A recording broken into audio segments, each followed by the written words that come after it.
సర్వోన్నతుడైన దేవుడు ఇప్పుడు ఎల్లప్పుడు యుగాయుగములు స్తుతింపబడును గాక. దేవుని సన్నిధిలో మరి కూడి వచ్చినటువంటి పరిశుద్ధులైన మీ అందరికీ ప్రభునామములో షలోం. దేవుని కృపా సమాధానాలు ప్రభు మనందరకు అనుగ్రహించును గాక. దేవుని వాక్యంలోనికి వెళ్దాం. దేవుని మాటలు మనం వినడానికి ప్రయత్నం చేద్దాం. ఆయన మాటలు శ్రేష్టమైనవి, ఆయన మాటలు మన బ్రతుకులను మార్చేవి. 86వ సంకీర్తన 5వ చరణాన్ని మనం చదువుకుందాం. ప్రభువా, నీవు దయాళుడవు, క్షమించుటకు సిద్ధమైన మనస్సు గలవాడవు. దేవునికి స్తోత్రం చెబుదాం. హల్లెలూయా. ప్రియమైన దేవుని బిడ్డలారా, మనం అనేక వారాలుగా యేసుక్రీస్తు ప్రభుల వారు కలిగి ఉన్నటువంటి గుణలక్షణాలను జ్ఞాపకం చేసుకుంటూ ఉన్నాం. అందులో ఆయన నమ్మకమైన వాడని పోయిన వారం నేర్చుకున్నాం. ఆయన మార్పు లేని వాడని, ఆయన మరచిపోని దేవుడని, నమ్మదగిన దేవుడని మనం ఇంచుమించు వారం 2 వారాల నుంచి ఆయన వాక్యాన్ని మనం ధ్యానం చేస్తూ ఉన్నాం. ఈరోజు మరొక చక్కటి మాట భక్తుడైనటువంటి దావీదు రాస్తూ ఒక కీర్తన రాస్తూ ఆ కీర్తనలో చెబుతూ ఉన్నాడు. దేవుడు ఎలాంటి వాడంటే క్షమించడానికి సిద్ధమైన మనస్సు కలిగినటువంటి వాడు. అసలు క్షమాపణ ఎవరికి అవసరం? క్షమాపణ అవసరమా? ఒకసారి ఆలోచన చేయడానికి ప్రయత్నం చేద్దాం. మనుషునికి ఆస్తి కంటే, అంతస్తు కంటే, సంతానము కంటే, భోగభాగ్యాలు కంటే, ఈ లోకంలో ఉన్నటువంటి దేనికంటే సరే అన్నిటికంటే తనకు అవసరమైన ప్రాముఖ్యమైనది ఒకటి ఉంది. అది క్షమాపణ. మనిషికి క్షమాపణ అవసరం. ఆ క్షమాపణ ఇవ్వడానికి దేవుడు యేసు సిద్ధంగా ఉన్నాడు. దేవునికి స్తోత్రం. అసలు మనిషికి క్షమాపణ ఎందుకు అవసరం? ఒకసారి మనం వెనక్కి వెళ్ళి ఆలోచన చేయడానికి ప్రయత్నం చేద్దాం. ఆదిలో దేవుడు భూమిని, ఆకాశము, నదులో ఉన్నటువంటి సమస్తాన్ని కలుగు చేసిన తర్వాత ఆయన మనుషుని తన స్వరూపములో, తన పోలికలో తయారు చేసుకున్నాడు. మనుషుడు కోతులో నుంచి కానీ, మేకలో నుంచి కానీ, కుక్కలో నుంచి కానీ, పిల్లిలో నుంచి కానీ రాలేదు, పుట్టలేదు. అవన్నీ తప్పుడు సిద్ధాంతాలు. మనుషుడు దేవుని యొక్క రూపములో, దేవుని యొక్క స్వరూపములో తయారు చేయబడిన వాడు. బైబిల్ ఆధారం చేసుకుని చెప్పాలంటే బైబిల్ ఏం చెబుతుందంటే, దేవుడు మట్టిని తీసి బొమ్మను చేసి జీవాయువును ఊతే అతడు జీవాత్మ అయ్యాడు అని. అంటే మట్టి బొమ్మ జీవించే మనిషి అయ్యాడు. దేవుడు మనిషిని తయారు చేసినప్పుడు, మనిషిని దేవుడు ఏదేను వనములో పెట్టినప్పుడు మనుషునికి దేవుడు పాపాన్ని పెట్టలేదు. మనుషుని దేవుడు తయారు చేసినప్పుడు మనుషునికి పాపం లేదు. పాపం లేని వానిగానే మనుషుడు బ్రతికాడు. పాపం లేని వానిగానే మనుషుడు జీవించాడు. మనుషునికి పాపం అనేది లేదు కనుక మనుషునికి మరణం కూడా లేదు. అలా మనుషుడు బ్రతుకుతున్నప్పుడు అపవాది చేత అవ్వమ్మ మోసగింపబడింది. అవ్వమ్మ ద్వారా ఆదాము మోసగింపబడ్డాడు.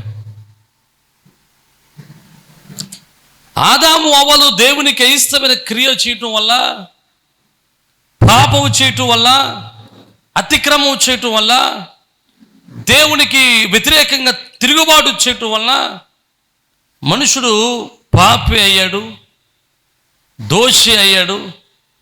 ఆ ఏదెను వనములో నుంచి గెంటివేయబడ్డాడు. ఆ మనుషుడు చేసినటువంటి పాపము వలన, ఆ మనుషుడు చేసినటువంటి అతిక్రమం వలన మనుషుని మీదకి రోగం వచ్చింది, మనుషుని మీదకి మరణం వచ్చింది, మనుషుని మీదకి దోష శిక్ష వచ్చి పడింది, మనుషుని మీదకి శరీరం మీదకి శ్రమ వచ్చి పడింది, మనుషుని మీదకి అనేకమైనటువంటి భారాలు వచ్చి పడ్డాయి, రోగం వచ్చి పడింది, సమస్యలు వచ్చి పడ్డాయి, శోధనలు వచ్చి పడ్డాయి. అతని యొక్క చేసినటువంటి పాపము మనుషుల మీదకి అనేక రకాలైనటువంటి శ్రమలను తీసుకొచ్చి పెట్టింది. అయితే మనుషుడు పాపం వలన ఏదెను వనంలో నుంచి గెంటివేయబడ్డాడు, దేవుని యొక్క సహవాసంలో నుంచి గెంటివేయబడ్డాడు, దేవుని యొక్క సహవాసానికి దూరం అయిపోయాడు. అయితే దేవుడు అనుకున్నాడు, మనుషుని మరలా ఎలాగైనా తిరిగి నాతో సమాధానపరచాలి అనుకున్నాడు. తిరిగి సమాధానపరచుకోవడానికి దేవుడు ఇష్టపడి అతని పాపములను క్షమించాలని ఆశపడ్డాడు. ఎందుకు మనుషుని పాపాలు క్షమించాలంటే, మనుషుని యొక్క పాపానికి క్షమాపణ అనేటువంటిది లేకపోతే, మనుషుని యొక్క పాపానికి క్షమాపణ లేకపోతే, ఒకటి మనుషుడు మరణము నుండి తప్పించబడ్డాడు. ఏ మరణం అంటే శరీర మరణం కాదు, పాప మరణం నుండి, రెండవ మరణం నుండి తప్పించబడ్డాడు. ఈ పాపము నుండి క్షమాపణ మనిషికి లేకపోతే మనిషి యొక్క శరీరములో రోగము నుండి విముక్తి దొరకదు. మనుషుడి యొక్క పాపం నుండి క్షమాపణ దొరికితేనే మనుషుడికి కీడు నుండి తప్పించబడతాడు, శ్రమ నుండి తప్పించబడతాడు, ఇరుకు నుండి తప్పించబడతాడు, శోధన నుంచి తప్పించబడతాడు, శోధన నుండి, శాతాను కోరల నుండి తప్పించబడతాడు. క్షమాపణ లేకపోతే మనుషుడు రోగిస్తాయి, మనుషుడు శాపగ్రస్తులై, క్షమాపణ లేకపోతే ఆ పాపం వలన మరణానికి గురై మనుషుడు దేవునికి, దేవుని యొక్క శక్తికి, దేవుని యొక్క కృపకును దూరమై చివరకు నిత్య నరకాగ్నిలో పడవలసినటువంటి పరిస్థితి. కానీ దేవుడు మనుషుడు ఆ పాప శిక్ష నుండి తప్పించి, ఆ మరణము నుండి తప్పించి, ఆ పాపం వల్ల వచ్చేటువంటి ప్రతి శిక్ష నుండి మనుషుడు తప్పించి మానవునికి ఆరోగ్యాన్ని ఇవ్వాలని, సంతోషాన్ని ఇవ్వాలని, సమాధానాన్ని ఇవ్వాలని, నెమ్మదిని ఇవ్వాలని, పరలోక రాజ్యాన్ని ఇవ్వాలని దేవుడు ఆ మనుషుని ఎప్పుడు కూడా క్షమించడానికి సిద్ధంగానే ఉన్నాడట. దేవునికి స్తోత్రం, హల్లెలూయా. పాత నిబంధనలో దేవుడు మనుషుని క్షమించడానికి ఒక సిస్టాన్ని పెట్టాడు. ఏంటి ఆ సిస్టమ్ అంటే, ఒకవేళ నీవు క్షమింపబడాలి అని కోరుకుంటే నువ్వేం చేయాలంటే, నీ దగ్గర ఉన్నటువంటి గొర్రెలలో ఒక గొర్రెను తీసుకొచ్చి మందిరంలో బలి ఇవ్వాలి. చాలామంది అడుగుతారు, అయ్యా మనుషుడు పాపం చేస్తే అన్య పుణ్యం ఎరగని గొర్రెని ఎందుకంటే బలి ఇవ్వటం అని. దేవుడు ఏమో ఆలోచించాడంటే, మనుషుడు పాపం చేసినప్పుడల్లా గొర్రెను నట్టుకొచ్చి చంపుతున్నాడు, ఒక ఎద్దు నట్టుకొచ్చి చంపుతున్నాడు, ఒక పావురమును పట్టుకొచ్చి చంపుతున్నాడు. ఒకవేళ మనుషుడు రక్తముతో తన చేతిని కడుక్కోవటం మానేసి, లేకపోతే తన చేతికి రక్తం అట్టుకోకుండా తన పాపము నుండి మారు మనసు పొందుతాడేమో, అనవసరంగా నేను పాపం చేస్తే వాటిని చెప్పడం ఎందుకని మనుష్యుడు పాపా నుండి తప్పించబడతాడేమో, పాపం మానివేస్తాడేమో అని దేవుడు ఆలోచిస్తే, మనుషుడు ఎలాగ ఆలోచించాడంటే, సరే నేను పాపం చేసినా నాకు దగ్గర గొర్రెలు ఎలా ఉన్నాయి, గొర్రెలు ఎక్కువ ఉన్నాయి కాబట్టి నేను ఎక్కువ పాపం చేయొచ్చు, ఎద్దులు ఎక్కువ ఉన్నాయి కాబట్టి నేను ఎక్కువ పాపం చేయొచ్చు అనుకుంటూ అతని దగ్గర గొర్రెలు పెరిగే కొలది, ఆస్తి పెరిగే కొలది పాపం చేస్తూ, గొర్రెలను చంపుతూ, మేకలను చంపుతూ, ఎద్దులను చంపుతూ, పావురాలు చంపుకుంటూ పాపం చేసుకుంటూ పోతా ఉన్నాడు. దేవునికి ఇది నచ్చలేదు.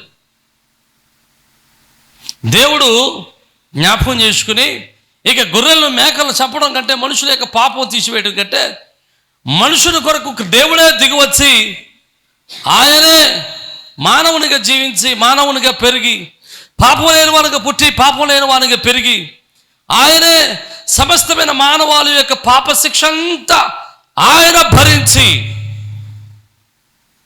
ఆయన ఎలా భరించాడు? మీకు మంచి మాట జ్ఞాపకం చేస్తాను. చూడండి, ఒక మాట ఉంటుంది బైబిల్లో. యెషయా గ్రంథము 38వ అధ్యాయం 17వ వచనంలో చూస్తే అక్కడ చక్కటి మాట ఉంటుంది. చూడండి.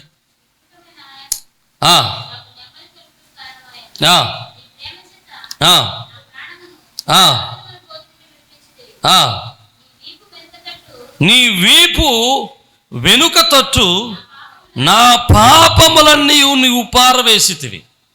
మన పాపాలన్నీ ఆయన ఎక్కడ పారేశాడంటే ఆయన వీపు వెనకాల పారేశాడు. ఆయన వీపు వెనకాలంటే ఆయన వీపు మీద తగిలినటువంటి 1 - 40 దెబ్బలలో మన పాప శిక్ష భరింపబడింది. నమ్మినోళ్ళు దేవునికి స్తోత్రం. హల్లెలూయా. మనుషుని యొక్క పాపము దేవుడు క్రీస్తు వారు భరించి మనుషునికి క్షమాపణ ఇవ్వాలని ఆశపడుతూ ఉన్నాడు. కానీ మనుషుడు ఏం చేస్తున్నాడంటే పాపం చేస్తూనే ఉన్నాడు, కానీ దేవుని దగ్గరికి రావడానికి ఇష్టపడటం లేదు. ప్రియమైన దేవుని బిడ్డ, జాగ్రత్తగా ఆలోచన చేస్తే దేవుడు సెలవిస్తున్నాడు, నీవు పాపములను ఒప్పుకోగలిగితే నేను క్షమించడానికి సిద్ధంగా ఉన్నాడు. అంటే నీ పాపములను ఒప్పుకోగలిగితే, అందుకనే చూడండి చక్కటి మాట ఉంటుంది. సామెతల గ్రంథము 28వ అధ్యాయం 13వ వచనంలో ఒక చక్కటి మాట ఉంటుంది.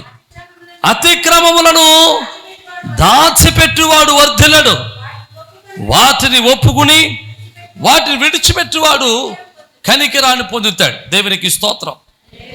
అతిక్రమాలు దాచిపెట్టేవాడు వర్ధిల్లడట, కనికరం పొందడట. ఎవడు కనికరింపబడతాడు?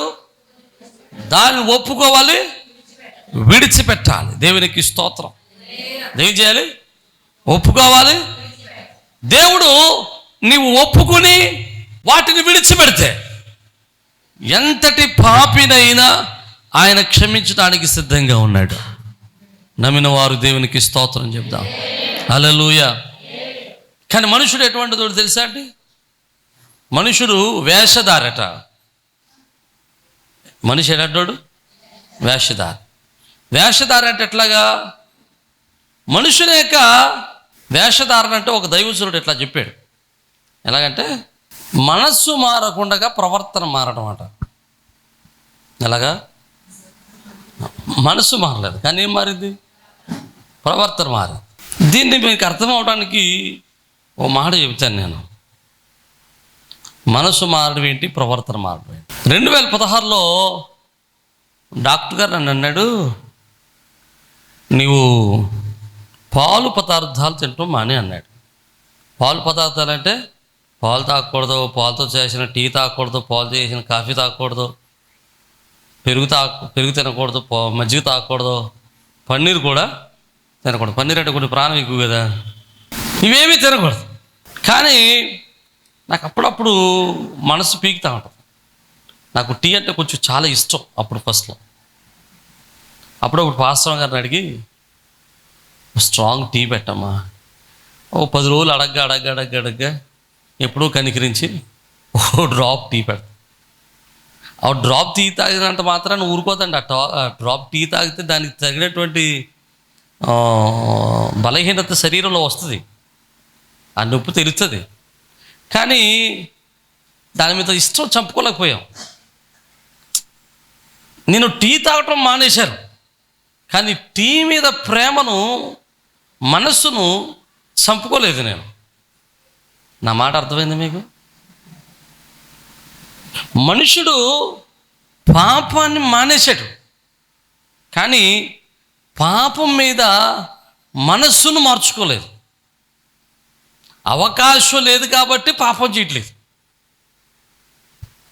పరిస్థితులు అనుకూలించలేదు కాబట్టి పాపం చేయట్లేదు, అందరికీ కనబడతాం కాబట్టి పాపం చేయటం లేదు.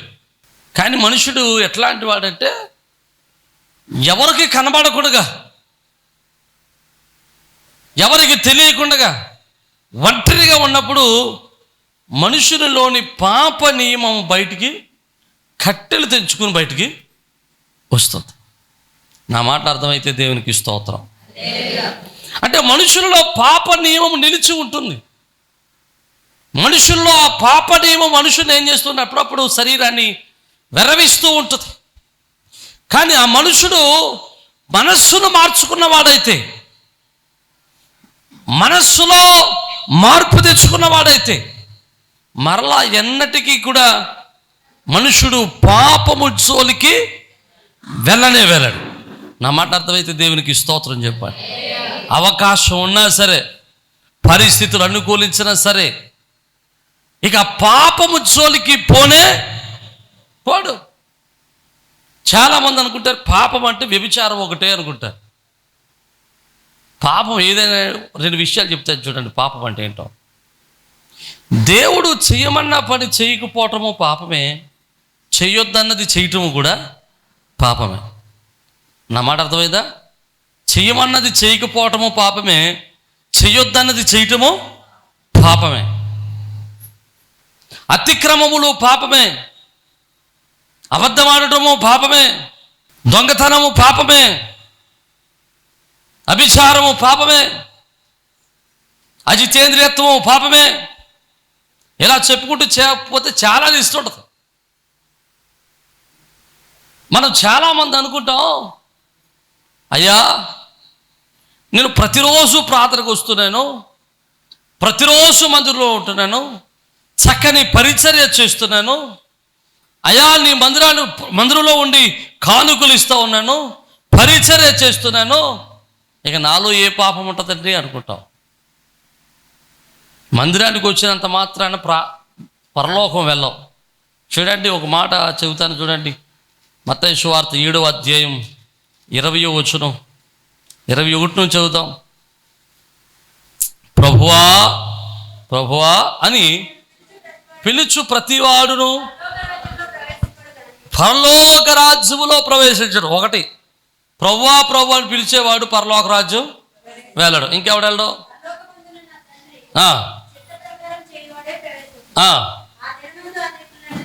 ఆ దినమందు అనేకులు నన్ను చూచి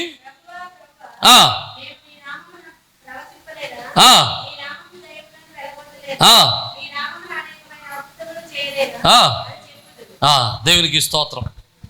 యేసు ప్రభు వారు స్వయంగా మాట్లాడుతున్నాడు. ఏమనంటే, ప్రభువా ప్రభు అని నన్ను పిలిస్తే సరిపోదు అంటే, ఇక్కడ యేసు ప్రభు వారు తన యొక్క దైవత్వాన్ని చాలా ప్రస్ఫుటంగా గుర్తు చేస్తున్నాడు.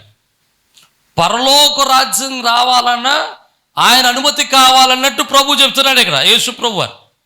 నన్ను ప్రభు అని తిరిగితే సరిపోదు, అనేక దేవుడు వచ్చి నన్ను చూచి, ఆ దినమందు నన్ను చూచి, ప్రభు నీ నామని అది చేసావు ఇది చేసావంటారు. అంటే ఆ దినాన పరలోకం వెళ్ళాలంటే నా నామములో కూడా నువ్వు అంగీకరింపబడాలి, నేను నుండి అంగీకరించాలని ప్రభు తన దైవత్వాన్ని ఇక్కడ గుర్తు చేస్తున్నాడు. దేవునికి స్తోత్రం. యేసు ప్రభు వారు నేను దేవుడిని ఎక్కడ చెప్పుకున్నాడంటే, ఇక్కడ కూడా ఆయన దేవుడిని చెప్పుకున్నాడు. నా మాటలు అర్థమైతే దేవునికి స్తోత్రం చెబుదాం. హల్లెలూయా. ఇదంటాడు, ప్రభువా ప్రభు అని పిలిచేవాడు పరలోకం వెళ్ళండి. ఇంకెవడాడు పరలోకం? అప్పుడు చాలామంది వచ్చి అంటారట, అయ్యా మీ నామన్న ప్రవచనాలు చెప్పాం, దయ్యాలు వెలగొట్టాం, అద్భుతాలు చేసాం, ఇంకేంటి ఇంక లేవులేంటి, ప్రవచించారు, దయ్యాలు వెలగొట్టారు, అద్భుతాలు చేశారు. అంటే అద్భుతాలు చేయడం అంటే ఈ రోజుల్లో సేవకులు చూస్తే చాలామంది గొప్ప గొప్ప దైవజనులు ఉన్నారు. వాళ్ళు ఇలా టచ్ అన్నారనుకోండి, దడియలు పడిపోతారు. అది అద్భుతం. కొంతమంది దైవజనులు అన్నారనుకోండి, నిజమే ఇలాగా పడిపోతున్నారు. ఇదంటే అద్భుతాలు. ఇంత అద్భుతమైన కార్యాలు చేసినోడు కూడా ఆ రోజు వచ్చాడట, అయ్యా నీ నామను మేము ఎంత పెద్ద మీదికి లెట్టి ఎంతమందిని బాగు చేయలేదు, నీ నామను బట్టి ఎన్ని అద్భుతాలు చేయలేదు, వర్షాన్ని ఆపాం, నీ నామను బట్టి సముద్రాన్ని ఆపాం, నీ నామాన్ని బట్టి అది చేసాం ఇది చేసాం, రోగాలు పోగొట్టాం, చచ్చిపోయిన బాగుపరిచాం, చచ్చిపోయిన లేవనెత్తాం అంటే ప్రభు అంటాడట, నువ్వు ఎవడో నాకు తెలియదు పోవదలు కట్టాడట. దేవునికి స్తోత్రం. అంటే అద్భుతాలు చేసిన సేవకుడు కూడా దిక్కులేదు అక్కడ. ఎక్కడ? పరలోకంలో. అంటే నువ్వు అద్భుతాలు చేసినా కాదు, మందిరానికి రావడం కాదు, నువ్వు పరలోక రాజ్యానికి వెళ్ళాలంటే ఆయన చిత్తములో నీ పాపముల నుండి నువ్వు క్షమాపణ పొందాలి. దేవునికి స్తోత్రం చెబుతాం. హల్లెలూయా. అందుకని మందిరంలో ఉంటంత మాత్రాన మీరు కన్ఫర్మ్ చేసుకోకుండా నేను పరలోకం వెళ్ళిపోతానని, ప్రార్థనకు వచ్చినంత మాత్రాన కన్ఫర్మ్ చేసుకోకుండా నేను పరలోకం వెళ్ళిపోతానని, దశభాగాలు ఇచ్చినంత మాత్రాన కన్ఫర్మ్ చేసుకోకండి నేను పరలోకం వెళ్ళిపోతానని, టీవీ కార్యక్రమాలు స్పాన్సర్ చేసినంత మాత్రాన నేను పరలోకం వెళ్ళిపోతానని కన్ఫర్మ్ చేసుకోబాకండి. మీరు ఎప్పుడు కన్ఫర్మ్ చేసుకోవాలంటే మీ పాపములను క్షమింపబడిన తర్వాత, మీ పాపములన్నీ క్షమింపబడిన తర్వాత అప్పుడు మాత్రమే మీరు పరలోక రాజ్యానికి వారసులవుతారు. ఆమేన్. హల్లెలూయా. అంటే మాలో కూడా పాపం ఉందా అంటే ఏమో ప్రభువు అది చెప్తున్నాడు కదా. చాలామంది అనుకుంటారు నేను సేవకుని కదా, నేను విశ్వాసిని కదా, ప్రార్థనకి వెళ్తున్నాను కదా, ఏమో నీలో ఇంకా వేషధారణ జీవితం ఉందేమో. ఈరోజు ప్రభు నీతో మాట్లాడుతున్నాడేమో. వేషధారణ అంటే ఇందా చెప్పుకున్నాం, ప్రవర్తనే మారింది తప్ప మనస్సు మారలేదు. నీ మనస్సులో ఇంకా పాప దృష్టి ఉండిపోయిందేమో. నీ మనస్సులో ఇంకా పాపపు శిక్ష, పాపపు నియమము నిలిచి ఉందేమో. నీ మనసులో ఇంకా పాపం చేయాలని కోరిక నిలిచి ఉందేమో. నీ మనసులో ఇంకా పాపం మీద ఆశ ఉండిపోయిందేమో. అవకాశం కొరకు ఎదురు చూస్తున్నావేమో. ఇలాంటి ఒకవేళ నీలో పాప నియమాలు నిలిచి ఉన్నట్లయితే, ఇంకా నీలో పాప శిక్ష నిలిచి ఉన్నట్లయితే, ఇంకా పాప నియమాలు నీలో నిలిచి ఉన్నట్లయితే, సంఘమా నీవు మారు మనసు పొంది పాప క్షమాపణ పొంది నీ జీవితాన్ని ప్రభువుకి అప్పగించవలసిన వాడవై ఉన్నావు. ఆమేన్. హల్లెలూయా. హల్లెలూయా. సంఘములో ఉన్న మనము కూడా తప్పనిసరిగా మనస్సు మార్చుకోవలసిన పరిస్థితి, సమయం వచ్చింది. మన జీవితాన్ని మార్చుకోవలసిన సమయం వచ్చింది. మన బ్రతుకులు మార్చుకోవలసిన సమయం వచ్చింది. నమ్మిన వారు దేవునికి స్తోత్రం చెబుదాం. హల్లెలూయా. మన బ్రతుకులు మార్చుకోవలసిన సమయం వచ్చింది. ఇక మనలో పాపము ఏదైనా నిలిచి ఉందామో. మీకు విషయం చెప్పనా అండి, నువ్వు బాప్తిసం పొందినంత మాత్రం నీలో పాప నియమం అంతా పోలేదు. మన శరీరంలో పాప నియమం నిలిచి ఉంటుంది. అప్పుడప్పుడు ఈ పాపం ఏమంటుందంటే నిన్ను పర్లేదు చేసే అంటది. నీ భర్త చూడడం లేదు కదా, చేసేయి. విశ్వాసులు ఎవరు చూడడం లేదు, కోసేయి. పాస్టర్ గారు లేరు కదా, ఆదివారం మానేయి కదండి. పాప నియమం నిన్నేం చేస్తుందంటే పాపం వైపు ప్రేరేపిస్తూ ఉంటుంది. ఆ పాప నియమములకు ప్రేరేపించబడినప్పుడు నీవు మనసు మార్చుకుని మనస్సాక్షి కలిగిన వాడవై నీ స్థితిని నువ్వు చంపుకోగలిగితే, నీ శరీరాన్ని లోపరుచుకోగలిగితే, నీ బ్రతుకును లోపరుచుకోగలిగితే, నువ్వు దేవుని దగ్గరకు వచ్చి అయ్యా నా పాపములను క్షమించు అని ఒప్పుకొని దాన్ని విడిచిపెట్టగలిగితే ఖచ్చితంగా దేవుని కృపను నువ్వు ఈరోజు పొందుకోవడానికి సమర్థుడవు. ఆమేన్. హల్లెలూయా. ఆయన నిన్ను క్షమించుటకు సిద్ధంగా ఉన్నాడు. ఆయన ఇప్పటి వరకు ఏం పాపం చేసావో నాకు తెలియదు. నీలో ఇంకా ఏ పాపం నియమము నిలిచి ఉందో నాకు తెలియదు.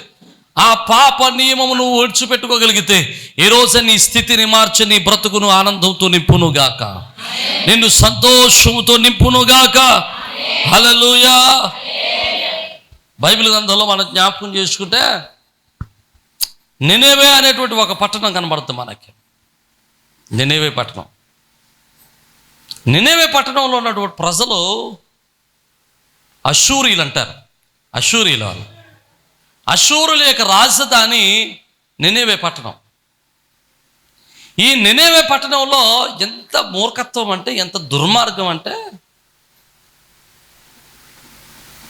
మనుషులు చిత్రహింసలు పెట్టి చంపుతారట. వాళ్ళు చిత్రహింసలు పెట్టి చంపుతారు. వారు చేస్తున్నటువంటి ఆ పాప శిక్ష లేదా ఆ పాపము దేవుని దృష్టికి చేరిందట. దేవుని దృష్టికి చేరి వారి మీద దేవుడు పాప శిక్ష వెయ్యాలని ఆశపడి, లేకపోతే నిర్ణయించుకుని అయినా వారికి ఒక అవకాశం ఇద్దాం అని చెప్పి యోనా అనేటువంటి దైవచనుని అయా నువ్వు నిన్నే వెళ్ళి వాక్యం చెప్పిరా నాయన అన్నారట. వీడేం చేశాడు?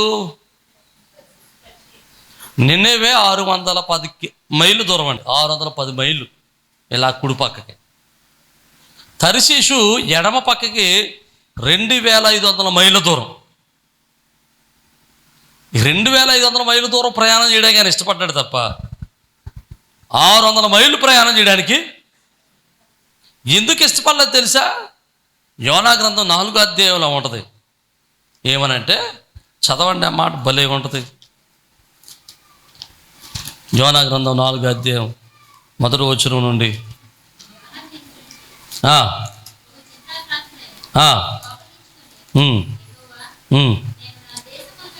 నేను నా దేశమందుండగా ఇట్లు జరుగునని నేను అనుకున్నానయ్యా. నేను అప్పుడే అనుకున్నాను, నన్ను పిలిచి నినవే వెళ్ళి సువార్త ప్రకటించన్నప్పుడే నేను అనుకున్నాను.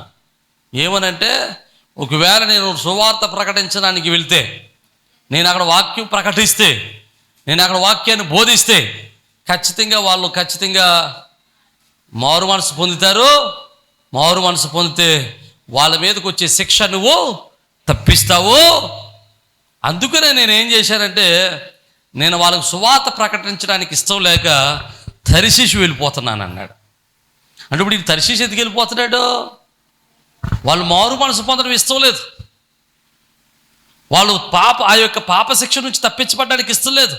దేవుడు వారిని కరికరించడం అతనికి ఇష్టం లేదు. ఎందుకు ఇష్టం లేదంటే వాళ్ళు మూర్ఖులు, దుర్మార్గులు, వాళ్ళు అలాగే చావాలి. ఈరోజు మేమెందుకు సువార్త ప్రకటిస్తున్నామంటే, ఇలాంటి మూర్ఖులు, దుర్మార్గులు, పాపంలో ఉన్న వాళ్ళు, అతిక్రమముల చేత పట్టబడిన వారు, పాపము చేత పట్టబడిన వారు ఈరోజు రక్షింపబడితే, దేవుని యొక్క శిక్ష నుంచి తప్పించబడితే, వారు మాతో కలిసి పరలోకంలో ఉంటే చూసి ఆనందిద్దామని కష్టపడి సువార్త ప్రకటిస్తున్నాం. నమ్మితే దేవునికి స్తోత్రం చెప్పండి. హల్లెలూయా. సువార్త ప్రకటిస్తే మాకేదో కలిసి వస్తుందని కాదు. సువార్త ప్రకటిస్తే డబ్బులు ఇస్తాడని కాదు. సువార్త ప్రకటిస్తే ఎవడైనా ఏదో ఇస్తాడని కాదు. మా ప్రాణాలను పనంగా పెట్టి సేవకులు సువార్త చేయడానికి గల కారణం ఏంటి తెలుసా? మనుషులు మారు మనసు పొంది, ఆ పాప క్షమాపణ పొంది, వారు మనస్సు మార్చుకుని దేవుని క్షమాపణ పొందుకుంటే వారు మనతో కూడా పరలోక రాజ్యాన్ని అనుభవించగలుగుతారు. నమ్మితే దేవునికి స్తోత్రం చెప్దాం. హల్లెలూయా. అందుకనే సువార్త ప్రకటించడం ప్రతి ఒక్కరి బాధ్యత అండి. ప్రతి ఒక్కరు సువార్త ప్రకటించాలి. ఎందుకు ప్రకటించాలి? సువార్త ప్రకటిస్తే ఏం జరుగుతుంది? వారు మారు మనసు పొందుతారు. వారు మారు మనసు పొందితే ఏం జరుగుతుంది? వారి మీదకి రావాల్సినటువంటి దేవుని యొక్క ఉగ్రత తప్పించబడుతుంది. వారు దేవుని శిక్ష నుండి తప్పించబడతారు. వారు మారు మనసు పొందుతారు. దేవుని కృపకు పాత్రులు అవుతారు. నమ్మితే దేవునికి స్తోత్రం చెబుతాం. సువార్త ప్రకటించడం ఇష్టం లేదంటే నువ్వు కూడా యోనాలాగే ఉన్నావు. ఎలాగా? నాయన దుర్మార్గుడు అలాగే నాశనం అయిపోవాలి నాయన కదా. మొన్న అక్కడ వీడియో చూశాను. ఒకసారి ఎవరో ఒక ఆయన సువార్త ప్రకటిస్తూ ఉన్నాడు. సువార్త పత్రికలు పడుతూ ఉంటాడంటే సువార్త ప్రకటించిన అడ్డుపడినటువంటి ఒక అతను వచ్చి అడ్డుపడి పత్రికలన్నీ ఇలా గిర్తేసేసి, యేసుబాబు అంటే యేసుబాబు అందరినీ క్షమించేస్తాడంట. ఎవడి కర్మాడు మోసుకోవాలా అంటాడు. ఆడి ఉద్దేశం ఏంటంటే, పాపం ఎవరిని క్షమించకూడదు, ఎవడ కర్మ వాడు మోసుకోవాలి. వీడి ఉద్దేశం ఏంటంటే, వీడి పడినోడు ఎవడో ఉన్నాడు, వీడికి నచ్చనోడు ఎవడున్నాడు, వాడు కూడా మారు మనసు పొందేసి క్షమించబడితే వాడు పరలోకం వెళ్ళిపోతాడు. ఆడి బాధ. అప్పుడు నేను ఉంటే అందాం అనుకున్నాను. నేను ఏమన్నా తెలుసా? ఒరే, నీ పక్కోడు పాపాలే కాదురా బాబు, నీ పాపాలు కూడా దేవుడు ఆమేన్ హల్లెలూయా కదా. అది అనుకున్నాడు, పక్కోడు పాపాలే క్షమిస్తాడని. పక్కోడే కాదు, అంగీకరిస్తే నీ పాపాలు కూడా దేవుడు క్షమిస్తాడు. నమ్మిన వారు దేవునికి స్తోత్రం చెబుదాం. హల్లెలూయా. ప్రియమైన దేవుని బిడ్డలారా, యోనా సువార్త ప్రకటించాడు. నినవే వెళ్ళి సువార్త ప్రకటించగానే నినవే ప్రజలందరూ ఏం చేశారు తెలుసా? వారి పాపమును మాని, వారు చెడుతనమును మాని. 3వ అధ్యాయం 10వ వచనంలో మనం చూస్తే అక్కడ రాస్తాడు చూడండి, నినవే వారు తమ చెడు నడతలు మానుకొనగా. దేవునికి స్తోత్రం. ఏం చేశారు వాళ్ళు? సువార్త విని వాక్యాన్ని విని, ప్రకటన విని, ప్రవచనాలు విని వెంటనే వారు చెడు నడతలను మానివేశారు. దేవునికి స్తోత్రం చెబుదాం. హల్లెలూయా. వారు చెడు నడతను మానివేయటం ద్వారా, వారు చెడుతనను మానివేయటం వల్ల దేవుని శిక్ష నుండి తప్పించబడ్డారు. ఆమేన్. హల్లెలూయా. దేవుడి యొక్క క్షమాపణను వారు పొందుకోగలిగారు. ఎందుకు తెలుసా? దేవుడు సిద్ధంగా రెడీగా చూస్తున్నాడట. వీడు ఐఎమ్ సారీ అందే నేను క్షమించడానికి సిద్ధంగా ఉన్నాడు. దేవునికి స్తోత్రం. దేవుడు రెడీగా చూస్తున్నాడట. ఒకవేళ ఎవడైనా క్షమాపణ పొందితే, ఎవడైనా మారు మనసు పొందితే, వాడు పాపమును విడిచిపెడితే, చెడుతనమును మానేస్తే వాడిని క్షమించమని చూస్తున్నాడు. అంతటి దుర్మార్గులైన నినవే ప్రజలను దేవుడు క్షమించి, వారి పాపములను విడిపించి, వారి శ్రమలను విడిపించి, వారి మీదకు వచ్చేటువంటి ఉగ్రత నుండి తప్పించాడు. నమ్మిన వారు దేవునికి స్తోత్రం చెబుదాం. హల్లెలూయా. ఈ రోజు అన్ని మాట చెప్పినామండి. ఇక మీలో మిగిలిపోయినటువంటి పాప నియమాల వలన, మీలో మిగిలిపోయినటువంటి చెడుతనము వలన, మీలో మిగిలిపోయినటువంటి దుష్టక్రియల వలన, మీలో మిగిలిపోయినటువంటి దోషక్రియల వలన మీరు ఇంకా పాపమునకు, పాప శిక్షకు అర్హులుగా ఉన్నారేమో, దేవునికి కోపానికి అర్హులుగా ఉన్నారేమో, దేవుని ఉగ్రతకు పాత్రులుగా ఉన్నారేమో. ఈరోజు మీ జీవితాన్ని మార్చుకుని చెడుతనమును విడిచిపెడితే మీ మీదకి రాబోతున్న మహా ఉగ్రత నుండి దేవుడు మిమ్మల్ని తప్పించడానికి సిద్ధంగా ఉన్నాడు. హల్లెలూయా. హల్లెలూయా. మీరు చేసిన ప్రతి క్రియ నుండి, ప్రతి పాపము నుండి తప్పించి, ప్రతి అతిక్రమను క్షమించి ఆయన మిమ్మల్ని తన కృపతో నింపుటకు సిద్ధంగా ఉన్నాడు. ఎంతటి పాపమునైనా ఆయన క్షమించుటకు సిద్ధంగా ఉన్నాడు. ఒకవేళ నువ్వు అనుకుంటున్నావేమో నా పాపాలు క్షమించరానంత పాపం చేశానని. దేవుడు క్షమించలేనంత పాపం ఈ లోకంలో ఏది లేదు. నమ్మిన వాళ్ళు దేవునికి స్తోత్రం చెప్దాం. హల్లెలూయా. నిన్ను క్షమించి, నీ పాపములను కడిగి, నిన్ను పరిశుద్ధపరిచి, నీకు ఆరోగ్యమునిచ్చి, నీకు పవిత్రతనిచ్చి, నీకు నెమ్మదినిచ్చి, నీకు సంతోషాన్నిచ్చి ఆయన నిన్ను పరలోక రాజ్యమునకు వారసులుగా చేయడానికి ఆయన ఇష్టత కలిగి ఉన్నాడు. నమ్మిన వారు దేవునికి స్తోత్రం చెబుదాం. హల్లెలూయా. పేతురు అనేటువంటి ఒక శిష్యుడు ఉన్నాడు ఆయన బైబిల్లో. పేతురు గారు యేసు ప్రభుతో 3.5 సంవత్సరాలు తిరిగాడండి. 3.5 సంవత్సరాలు తిరిగి యేసు వారు పరలోకపు తాళం చెవులు తీసుకుని యేసు ప్రభులో గద్దిస్తే నేర్చుకుని ఆయన 5 రొట్టెలు 2 చేపలు పంచిపెట్టి ఆయన 5 రొట్టెలు 2 చేపలు 5,000 మందికి పంచిపెట్టగా ఇతడు తన చేతితో పంచిపెడితే ఎన్నో అద్భుతాలు కనులారా చూచినవాడు. ఒకరోజు యేసు ప్రభు వారిని సిలువ వేయడానికి తీసుకెళ్తే 3 సార్లు ఏమన్నాడు? ఆయన ఎవరో నాకు తెలీదు. 3 సార్లు బొంకేశాడు. 3 సార్లు బొంకినటువంటి పేతురుని దేవుడు ఏం చేశాడు? అతడు మనస్సు మార్చుకున్నాడు. సంఘములు స్థిరపరచబడ్డాడు. దేవుడు అతను చేసినటువంటి పాపమును క్షమించి అతను గొప్ప సాక్షిగా వాడుకున్నాడు. నమ్మిన వాళ్ళు దేవునికి స్తోత్రం చెబుదాం. హల్లెలూయా. సౌలు అనేటువంటి ఒక ఆయన ఉన్నాడు. ఈయనటువంటి వాడు సంఘాన్ని హింసించేవాడు, సంఘాన్ని దూషించినవాడు, సంఘంలో విశ్వాసులను చంపినవాడు, సంఘంలో సేవకులను, శిష్యులను లేకపోతే సంఘాన్ని తీసుకెళ్లి చెరసాలలో వేసి సంఘాన్ని పాడు చేసినవాడు, సంఘాన్ని చిత్రహింసలు చేసినటువంటి వాడు.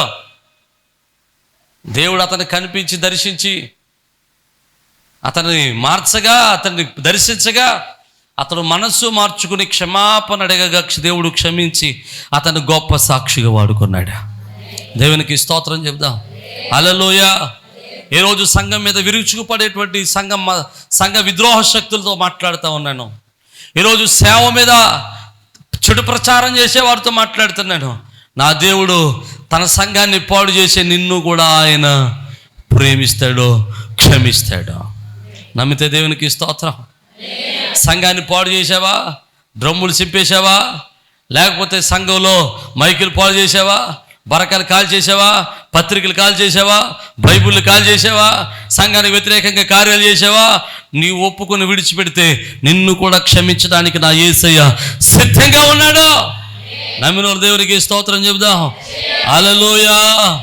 సంఘంలో పెరుగుతూ, సంఘంలో ఉంటూ, సంఘంలో జీవిస్తూ, విశ్వాసంలో బ్రతుకుతూ, విశ్వాస జీవితాన్ని కొనసాగిస్తూ, ఒకవేళ నువ్వు సంఘంలో ఉండి విశ్వాస జీవితంలో ఉండి క్రీస్తును కాదని, క్రీస్తును లేదని, క్రీస్తుతో లేడని, లేకపోతే క్రీస్తుకు వ్యతిరేకంగా, సంఘానికి వ్యతిరేకంగా ఏదైనా పొర్రపాటు మాటలు మాట్లాడావా, నువ్వు ఒప్పుకుని విడిచిపెడతగలిగితే నిన్ను క్షమించడానికి నా యేసయ్య సిద్ధంగా ఉన్నాడు.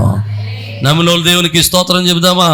హల్లెలూయా, హల్లెలూయా. ప్రియమైన దేవుని బిడ్డలారా, జాగ్రత్తగా ఒక్కసారి విందాం. ఆయన క్షమించుటకు సిద్ధమైన మనస్సు గలవాడు. He's ready to forgive. ఒకవేళ నీ పాపములను ఒప్పుకోగలిగితే, ఈరోజు నీ జీవితంలో శాపభరితమైన జీవితానికి ఏ పాపము కారణం నాకు తెలియదు. ఈరోజు నీ అనారోగ్యానికి ఏ పాపము కారణము నాకు తెలియదు. ఈరోజు నీ శ్రమలకు ఏ పాపము కారణము నాకు తెలియదు. నువ్వు ఏ విషయంలో దేవునికి అవిధేయుడిగా ఉన్నావో, ఏ విషయంలో దేవునికి లోబడని జీవితంలో జీవిస్తున్నావో నాకు తెలియదు. ఒకవేళ నీలో ఇక పాప నియమము నిలిచి ఉందేమో, దేవుడు నీతో మాట్లాడడానికి, దేవుడు నీకు చివరి అవకాశాన్ని ఇవ్వడానికి దేవుడు ఈ ఒక మాట చెప్పిస్తున్నాడేమో. ఈరోజు నీ జీవితాన్ని మార్చుకుని దేవునికి నీ బ్రతుకును అప్పగించి నీ మనస్సును మార్చుకుంటే దేవుడు నీ పాపములన్నిటినీ క్షమించి నిన్ను పవిత్రునిగా మార్చడానికి సిద్ధంగా ఉన్నాడు. ఆయన నీ కన్నీటిని తోడడానికి సిద్ధంగా ఉన్నాడు. నీ బ్రతుకును మార్చడానికి సిద్ధంగా ఉన్నాడు. నీ పాపమును తొలగించడానికి సిద్ధంగా ఉన్నాడు. నీ కన్నీటిని తోడడానికి సిద్ధంగా ఉన్నాడు. నిన్ను ఆనందంతో నింపడానికి సిద్ధంగా ఉన్నాడు. నిన్ను బ్రతుకును మార్చడానికి సిద్ధంగా ఉన్నాడు. దగ్గరగా దేవుని స్తుతిద్దాం. హల్లెలూయా, హల్లెలూయా, హల్లెలూయా. ఇక్కడ మాట జీవితం జాగ్రత్తగా ఉన్నాడు. ఇప్పుడు మనకు ఒక మాట అనిపిస్తుంది, ఏమని తెలుసా? అయ్యా, దేవుడు ఎప్పుడు కూడా క్షమించడానికి సిద్ధంగా ఉండే దేవుడే కదా. కాబట్టి నేను ఒక పని చేస్తాను. ఏంటంటే, కొండ మీద, కల్వరి కొండ మీద కుడి ప్రక్కన ఉన్నటువంటి దొంగలాగా చచ్చిపోయే ముందు ప్రభువును క్షమించు అని అడుగుతాను. అప్పుడైనా క్షమిస్తాడు కదా. నీకో మంచి మాట చెప్పరా? అప్పుడు అడిగితే అప్పుడు కూడా క్షమిస్తాడు.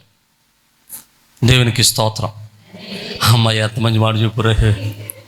అంటే చచ్చిపోయే వరకు మనం ఏదైనా చేసేయచ్చు.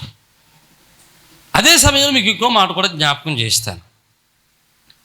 మీరు ఎప్పుడైనా న్యూస్ పేపర్ చదివే అలవాటు ఉంటే, ఒకవేళ న్యూస్కు సంబంధించినటువంటి విషయాలు టీవీలో కానీ మొబైల్లో కానీ చూసే అవకాశం ఉంటే ఈ విషయాలు మీకు తెలుస్తాయి. ఒక వారం రోజుల క్రితం నేను ఒక న్యూస్ చదివాను. ఏంటంటే, 12 సంవత్సరాలు వయసు కలిగినటువంటి ఒక అమ్మాయి ఉన్న పానిగా గుండె ఆగి చచ్చిపోయింది. గుండె ఆగే చనిపోయింది. అంటే హార్ట్ అటాక్ వచ్చి చచ్చిపోయింది. ఎన్ని సంవత్సరాలు? 12 సంవత్సరాలు. నేను మొన్న ఒక వీడియో చూశాను. ఒక అతను కరెంటు పని ఏదో చేస్తున్నాడు మెయిన్ దగ్గర. పొర్రపాటున అతను చెయ్య మెయిన్కి తగిలింది. బాంబు పేలినట్టు పేలిపోయాడు ఒకసారి. కొంతమంది మరణాలు ఎట్లా ఉంటాయంటే, మరణం ముందు నువ్వు ఆలోచించడానికి కూడా సమయం దొరకని స్థితిలో మరణం పొందుతావు. ఒకవేళ నువ్వు చచ్చిపోతున్నావు అనుకోండి, నువ్వు దేవుని క్షమించు అని అడిగే మనస్సు నీకు రాదు. ఏమొస్తుందో తెలుసా? అయ్యో బాబు, నా బతుకు ఏమైపోతా అన్నట్టు భయం. ఇంకో మాట చెప్తాను, చనిపోయే ముందు నీ నోరు పనిచేస్తే తన గ్యారంటీ నీకుందా? చనిపోయే ముందు నీకు తెలుస్తుందన్న గ్యారంటీ నీకుందా? అంటే దానికి గ్యారంటీ లేదంటే నీ క్షమాపణకు కూడా గ్యారంటీ. అంటే నువ్వు క్షమించమని అడిగితే దేవుడు క్షమించడానికి సిద్ధంగా ఉన్నాడు. క్షమించి నిన్ను పరలోక రాజ్యానికి చేర్చుకోవడానికి సిద్ధంగా ఉన్నాడు. కానీ క్షమాపణ అడిగే సమయం నీకుంటుందా? క్షమాపణ అడిగే కాలం నీకుంటుందా? క్షమాపణ అడిగే అవకాశం నీకుంటుందా? ఆ అవకాశం నీకున్నప్పుడే దేవునికి సన్నిధిలో నీ మనస్సు మార్చుకొని, నీ బ్రతుకును మార్చుకొని, నీ జీవితాన్ని ప్రభువుకు అప్పగించి, నన్ను క్షమించు నాయనా అని అడిగితే ఆయన నిన్ను క్షమించి నీ పాపములను విముక్తించి నిన్ను పరమునకు అర్హుని చేయడానికి సిద్ధంగా ఉన్నాడు. నమ్మితే దేవునికి స్తోత్రం చెబుదాం. హల్లెలూయా, హల్లెలూయా. నువ్వు అనుకోవద్దు రేపు ఉందా నాకని, ఎల్లుండ నాకుందని, నాకు ఇంకా చాలా వయసు ఉందని, చాలా మనసు ఉందని, చాలా కాలం ఉందని అనుకోవద్దు. ఏ సమయము మరణము నిన్ను సంభవిస్తుందో తెలీదు. మరణము రాక మునిపే నీవు సిద్ధపడిన వాడిగా ఉంటే, నీ బ్రతుకును మార్చుకున్న వాడిగా ఉంటే దేవుని రాజ్యానికి వారసుడు అవుతావు. సమయం ఉందనుకోవద్దు. ఇదే అనుకూల సమయము, ఇదే చివరి దినం అనుకుని, ఇదే చివరి గడి అనుకుని నీ జీవితాన్ని దేవునికి అప్పగించు. ప్రవర్తన మార్చుకోవద్దు. ఏం మార్చుకోవాలి? మనస్సు మార్చుకో. మనస్సు మారితే ఆటోమేటిక్గా ఏం మారిపోతాడు? అన్నీ మారిపోతాయి. దేవునికి స్తోత్రం, హల్లెలూయా. నీ మనస్సును మార్చుకుని దేవునికి అప్పగిస్తే ఆయన నీ పాపములను క్షమించుటకు సిద్ధంగా ఉన్నాడు. చూడండి, మాట చెబుదాం. చూడండి, యోహాను రాసిన మొదటి పత్రిక 1వ అధ్యాయం 9వ వచనంలో మనం చూస్తే అక్కడ చక్కటి మాట ఉంటుంది. చూడండి, మన పాపములను మనం ఒప్పుకుని ఎడల ఆయన నమ్మదగిన వాడును నీతిమంతుడను గనుక ఆయన మన పాపములను క్షమించి సమస్త దుర్నీతి నుండి మనలను పవిత్రులుగా చేయును. దేవునికి స్తోత్రం. ఎలాగట? మన పాపములప్పుడు ఒప్పుకుని వాటిని విడిచిపెడితే నిన్ను ఈరోజు పవిత్రుడిగా దేవుడు మారుస్తాడా? ఆమేన్, హల్లెలూయా. క్రీస్తు రక్తం ద్వారా నిన్ను పవిత్రుడిగా మార్చి నీ జీవితంలో ఆనందము, సంతోషాన్ని ఇవ్వడానికి ఇష్టపడుతున్నాడు. నమ్మిన వారు దేవునికి స్తోత్రం. నువ్వు ఏ పాపం చేసావు అనుకోవచ్చు. నేను తాగా చెప్పాను కదండి 2 విషయాలు. దేవుడు చెయ్యమన్నది చేయకపోవటము పాపమే, దేవుడు చెయ్యొద్దన్నది చేయటము పాపమే. ఈ రెండట్లో ఎక్కడ నువ్వు కొట్టిమిట్లాడుతున్నావో, ఏ స్థితిలో పడిపోయావో, ఏ స్థితిలో నువ్వు దిగజారిపోయావో, నీ జీవితాన్ని ఒకసారి మార్చుకొని మన జీవితాన్ని ప్రభువుకి అప్పగిందాం. అటువంటి క్షమాపణ జీవితాన్ని ప్రభు మనకు అనుగ్రహించి తన రాజ్యానికి వారసులుగా మనలను తీర్చిదిద్దునుగాక. తలలో వంచండి, ప్రార్థన చేద్దాం. ఒక నిమిషం మన మనసును పరిశీలన చేసుకుందాం. మన ఆలోచన ఒకసారి పరిశీలన చేద్దాం. ఒకసారి మన ఆలోచన పరిశీలన చేద్దాం. మన బ్రతుకును ఒకసారి పరిశీలన చేద్దాం. ఎక్కడ నువ్వు జారిపోయావో, ఎక్కడ ఇంకా నీ పాపమునకు ప్రాయశ్చిత్తం కలగలేదో, ఎక్కడ ఇంకా నువ్వు పాపంలో ఉన్న వేషధారంతో ఉన్నావో ఒకసారి పరిశీలన చేసుకో. మారు మనసు పొందేయాలనుకుంటున్నావేమో, బాప్తిష్యం పొందేయాలనుకుంటున్నావేమో, ప్రార్థనకు వచ్చేస్తున్నాను అనుకుంటున్నావేమో, ప్రార్థనలో ఉంటున్నాను అనుకుంటున్నావేమో, ఇంకా నీలో ఏదో పాపం మిగిలిపోయి ఉంటుంది. భర్తను ప్రేమించిన భర్తకు లోబడని తనము, భార్యను ప్రేమించని తనము, తల్లిదండ్రులు ప్రేమించని గుణము, తల్లిదండ్రులకు లోబడని తనము, తోటి వారిని ప్రేమించలేని మనస్సు, తిరుగుబాటు చేసేటువంటి మనస్సు, దొంగతనము, వ్యభిచారము, అబద్ధాలాడటం, మద్యపానం, ఇలాంటి ఎన్నో ఉన్నాయి. ఇంట్లో నువ్వు ఎక్కడైనా దాగిపోయావేమో, ఎక్కడైనా దేవుని చిత్తానికి దొరికిపోయావేమో, ఎక్కడైనా పాపములకు దొరికిపోయి నీ జీవితం మీదకి శ్రమ తెచ్చుకుంటున్నావేమో, నీ జీవితంలో శ్రమ తెచ్చుకుంటున్నావేమో, నీ జీవితం మీదకి కష్టాలు తెచ్చుకుంటున్నావేమో, నీ బ్రతుకులో శ్రమలు తెచ్చిపెట్టుకుంటున్నావేమో. ఈరోజు మన మనస్సు మార్చుకుందాం, నీ జీవితాన్ని మార్చుకుందాం, ప్రభుకి అప్పగిందాం, మన బ్రతుకుల్ని యేసేకి అప్పగిందాం. అయ్యా నేను ఇక మార్చుతానయ్యా, నా బ్రతుకు మార్చుకుంటానయ్యా, అయ్యా నా బ్రతుకు మార్చుకుంటానయ్యా, నీ ఉగ్రత నుండి తప్పించయ్యా, పాప శిక్ష నుండి తప్పించయ్యా, అయ్యా నా స్థితిని మార్చయ్యా, అయ్యా నా రోగమును తొలగించయ్యా, నా శ్రమల నుంచి లేవనెత్తు నాయనా, నన్ను బాగు చేయబోయా, నా బిడ్డలను లేవనెత్తు ప్రభువా, నా సంతానాన్ని దీవించు ప్రభువా. నోరు తెరిచి ప్రార్థన చేద్దామా? నోరు తెరిచి ప్రార్థన చేద్దామా? రహస్య పాపాలు ఏమైనా ఉన్నాయేమో ఒకసారి నువ్వెవరికి చెప్పొద్దు, దేవునితో మాట్లాడు. దేవుడు నీతో మాట్లాడాడేమో ఈరోజు. అయ్యా నాలో రహస్య పాపాలు ఏమైనా ఉన్నాయేమో, అయ్యా ఇగో తండ్రి వాటిని ఒప్పుకుంటున్నావు నాయన, విడిచిపెడతావు నాయన. ఓరిషాకారమ్మ. పరిశుద్ధుడు కృపగిలిగిన ప్రభువా, శివాధిపతి మీకే వందనాలు, స్తోత్రాలు. దయగల ప్రభువా నీకే వందనాలు నాయన. ప్రభా ఇగో తండ్రి ఈ దినమందు నీ సన్నిధిలో మిమ్మల్ని స్తుతిస్తూ ఉన్నాం, మిమ్మల్ని ఘనపరుస్తూ ఉన్నాం. ప్రభువా నీకు స్తోత్రాలు. అయా వినుడి వాక్యాన్ని మరుదులో నడిపించేయండి. అయా నీ కృపచేత మమ్మల్ని నడిపించండి ప్రభువా. అయా యువతని మాలో ఏదైనా దోషాలు ఉన్నట్లయితే, అతిక్రమములు ఉన్నట్లయితే అయా వాటిని ఒప్పుకునే మనస్సు మాకు దాయిచ్చేయండి. విడిచిపెట్టే మనస్సు మాకు దాయిచ్చేయండి. నీ కృపచేత నడిపించండి ప్రభువా. యువతని నీ బిడ్డలు మీ చేతులకు అప్పగిస్తున్నాం. ఎవరైతే వారి మనస్సు మార్చుకుని వారి జీవితాన్ని చేతులకు అప్పగించడానికి ఇష్టపడుతున్నారో వారి జీవితాల్లో సంతోషం మీరు దాయిచ్చేయండి, సమాధానం దాయిచ్చేయండి, ఆరోగ్యం దాయిచ్చేయండి, భద్రత మీరు దాయిచ్చేయండి, బలమును మీరు దాయిచ్చేయండి. వారిలో ఉన్న ప్రతి సమస్తమైన కీడుల దోషం లయపరచండి ప్రభువా. వారి పాపముల వల్ల, రహస్య పాపముల వల్ల వారి మీద ఏలుబడి చూస్తున్న ప్రతి అంధకార శక్తులను యేసునామములో లయమగునుగాక. అయా వారి కన్నీరు ఆనందంగా మార్చబడును గాక, దుఃఖము నాట్యంగా మార్చబడును గాక, సంతోషము కలుగును గాక, నెమ్మది కలుగును గాక, ఆరోగ్యం కలుగును గాక, నో సంతోషంతో బలపరచబడుదురు గాక. అయా ఈ వాక్యం వింటున్న ప్రతి కుటుంబంలో నీ సమాధానం దాయిచ్చేయండి. నీ ఆత్మకార్యాలు జరిగించమని, నీ వాక్యమునకు లోబడి మనస్సు వారికి దాయిచ్చేయమని ఘనత, మహిమ, ప్రభావాలు మీకు ఆరోపిస్తూ యేసు పరిశుద్ధ నామమును బట్టి మిమ్మల్ని స్తుతించి వేడుకొనుచున్నాము మా పరమ తండ్రి. ఆమేన్. ప్రభునందు ప్రియ సజీవ స్వరం అనేటువంటి యొక్క వర్తమానాన్ని వింటున్నటువంటి మీ అందరికీ ప్రభునామమును బట్టి శుభాలు. మీ గృహాలలో మీతో కలిసి ఈ విధంగా ప్రభువును ఆరాధించడానికి ప్రభు ఇచ్చిన సమయాన్ని బట్టి ప్రభువుని స్తుతిస్తూ ఉన్నాను.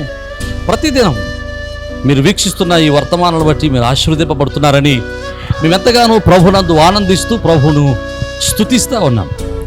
మీరు ఇస్తున్నటువంటి ప్రతి మెసేజ్, లేకపోతే మీరు ఇస్తున్నటువంటి ఈ యొక్క ప్రోత్సాహం దేవుని పనులు మమ్మల్ని ఎంతగానో బలవంతుని చేస్తూ ఉంది. కనుక మీరు ఈ వర్తమానాల చేత ఆశీర్వదింపబడుతున్నట్లయితే ఇంకా అనేక మందికి ఈ వర్తమానాల్ని పరిచయం చేయండి. అలాగే ఈ వర్తమానాల చేత మీరు ఆశీర్వదింపబడుతున్నట్లయితే తప్పనిసరిగా ఈ యొక్క పరిచర్యలో మీ వంతు సహకారాన్ని, భాగస్వామ్యాన్ని పంచుకోవాలని ప్రభు పేరట మిమ్మల్ని ప్రేమతో ఆహ్వానిస్తూ ఉన్నాం. చాలామంది అడుగుతూ ఉన్నారు, అయ్యా మేము ఈ పరిచర్యలు ఎలా పాలుభాగస్తులం కావాలి అని. చాలా సంతోషం. దేవుడు మీకు ఇచ్చిన భారాన్ని బట్టి ప్రభునందు ఆనందిస్తూ ఉన్నాను. తప్పనిసరిగా మీరు కూడా మాతో కలిసి ఈ యొక్క సత్య సువార్తను, ఈ యొక్క ఆత్మీయమైన వర్తమానాలను అనేక మందికి అందించటంలో మీ వంతు కూడా ఖచ్చితంగా సహకారాన్ని అందించవచ్చు. కనుక ఈ స్క్రీన్ మీద కనబడుతున్న నెంబర్లకి ఖచ్చితంగా ఫోన్ చేయండి. తగినటువంటి ఆలోచనలు, సలహాలు, ఎలాగో మీరు ఈ పరిచర్యలో బాల్య భాగస్తులు కాగలరో మేము మీకు తెలియపరుస్తాం. అలాగే మీరు ఈ వర్తమానాల చేత ఆశీర్వదింపబడుతున్నట్లయితే, ఒకవేళ మీరు ఇప్పటి వరకు ఏ సంఘానికి వెళ్ళని వారైతే, ఏ మందిరానికి అటెండ్ కాని వారైతే తప్పనిసరిగా మిమ్మల్ని మా మందిరానికి, మా సహవాసానికి ప్రేమతో ఆహ్వానిస్తూ ఉన్నాం. చక్కని అపోస్తుల యొక్క బోధ, ఆత్మీయమైనటువంటి ఆరాధన, ప్రేమతో కూడినటువంటి సహవాసము, చక్కని ప్రేమతో కూడినటువంటి ఆదరణ సంఘాల్లో సంఘం ద్వారా పొందడానికి మిమ్మల్ని ప్రేమతో ఆహ్వానిస్తూ ఉన్నాం. ఒకవేళ మీరు ఏకదం మందిరాల్లో ఆల్రెడీ మందిరాల్లో కట్టబడి ఉన్నట్లయితే తప్పనిసరిగా ఆదివారపు ఆరాధన, మందిరంలో జరిగేటువంటి కూడికలలో పాల్గొనటం మానేయదు. తప్పనిసరిగా మీ మందిరాల్లో బలవంతులై, శ్రేష్ఠులై, దేవుని పనులు బలవంతులుగా ఎదగాలని మిమ్మల్ని ప్రేమతో ఆహ్వానిస్తున్నాం. ఒకవేళ ఎక్కడా మీరు పరిచర్యలో, ఏ పరిచర్యకు, ఏ సహవాసానికి ఒకవేళ మీరు అట్టుకట్టి ఉండకపోతే, ఏ సహవాసంలో మీరు పాలుభాగస్తులుగా ఉండకపోతే తప్పనిసరిగా మిమ్మల్ని ప్రేమతో ఆహ్వానిస్తూ ఉన్నాం. మన పరిచర్యల ద్వారా ఇంకా అనేకమైనటువంటి పరిచర్యలు జరుగుతూ ఉన్నాయి. ప్రతి నెల అనాథల పరిచర్య చేస్తూ ఉన్నాం. ఈ అనాథల పరిచర్యలో చాలామంది యవన బిడ్డలు తమ యవన కాలంలో తమ యొక్క భర్తలను కోల్పోయిన వారు ఉన్నారు. అలాగే చిన్న చిన్న పిల్లలు పెట్టుకుని వారు పోషిస్తున్న వారు ఉన్నారు. వారిని పోషించడానికి దేవుడు మాకు ఇచ్చినటువంటి ఆలోచన బట్టి ప్రతి నెల కొంత సహాయాన్ని చేస్తున్నాం. ఇంకా ఆ సహాయాన్ని అనేక మందికి పంచాలని ఆశపడుతూ ఉన్నాం. ఇలాంటి దేవుని పరిచర్యలో మీరు కూడా మీ యొక్క సహకారాన్ని ప్రేమతో అందించవచ్చు. అలాగే ప్రతి నెల సెకండ్ సాటర్డే మన మందిరంలో చిన్న పిల్లల ప్రోగ్రాం జరుగుతుంది. ఇది ప్రతి నెల జరుగుతూ ఉంది. మీరు కూడా మీ పిల్లలు దేవునిలో ఆత్మీయంగా బలపడాలని ఆశపడితే తప్పనిసరిగా మీ పిల్లల్ని ఆ యొక్క చిన్నపిల్లల ప్రోగ్రానికి, కింగ్డమ్ చిల్డ్రన్స్ అనేటువంటి ప్రోగ్రానికి మీ పిల్లలు కూడా ప్రోత్సహించండి. తప్పనిసరిగా పంపించండి. ఉదయం 9 గంటల నుంచి 4 గంటల వరకు చక్కని పాటలు, చక్కని కథలు, చక్కని ఆరాధన, దైవభక్తి, అలాగే విశ్వాసంలో వారిని బలపరచడానికి ఎంతో మేము తోడ్పడుతూ ఉన్నాం, వారిని బలపరుస్తూ ఉన్నాం. అది మీ పిల్లలకు ఆత్మీయంగా బలపడడానికి, విశ్వాసంలో బలపడడానికి ఎంతగానో దోహదం చేస్తూ ఉంది. తప్పనిసరిగా ఈ పరిచర్యలో మీరు కూడా పాలిభాగస్తులై ఉండాలని ప్రభు పేరిట మనం చేస్తున్నాం. అలాగే ఇండియా ప్రేయర్ లీగ్ అనేటువంటి ఒక ప్రార్థనా సహవాసాన్ని నడిపిస్తూ ఉన్నాం. మిమ్మల్ని కూడా ప్రేమతో ప్రార్థనా సహవాసంలోనికి ప్రేమతో ఆహ్వానిస్తూ ఉన్నాం. తప్పనిసరిగా మీరు ఫోన్ చేయండి, తగిన విషయాలన్నీ మీతో పంచుకుంటా.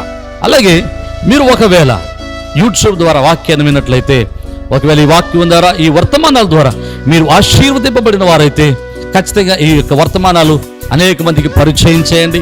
ఈ యొక్క వర్తమానాలని మీరు అనేక మందికి పరిచయం చేసి ఈ యొక్క పరిచర్యలో మీరు కూడా తప్పనిసరిగా పాలుభాగస్తులు కావాలని, పరిచర్యలో మీరు కూడా తప్పనిసరిగా చేతులు కలిపి దేవుని యొక్క రాజ్య వ్యాప్తిలో ప్రయాసలో మీరు కూడా మాతో కలిసి రావాలని ప్రేమతో ఆహ్వానిస్తూ ఉన్నాం. ఒకవేళ మీరు రావాలి అనుకుంటే తప్పనిసరిగా మీ విషయాలు మాకు తెలియపరచండి. మీ కొరకు, మీ కుటుంబాల కొరకు, మీ బిడ్డల కొరకు మేము అనునిత్యం ప్రార్థన చేస్తున్నాం. ప్రభు కృప మీకును, మీ కుటుంబాలకును, మీ బిడ్డలకును ఎలా తోడే ఉండి మిమ్మల్ని స్థిరపరిచి ఆదరించును గాక. ఆమేన్.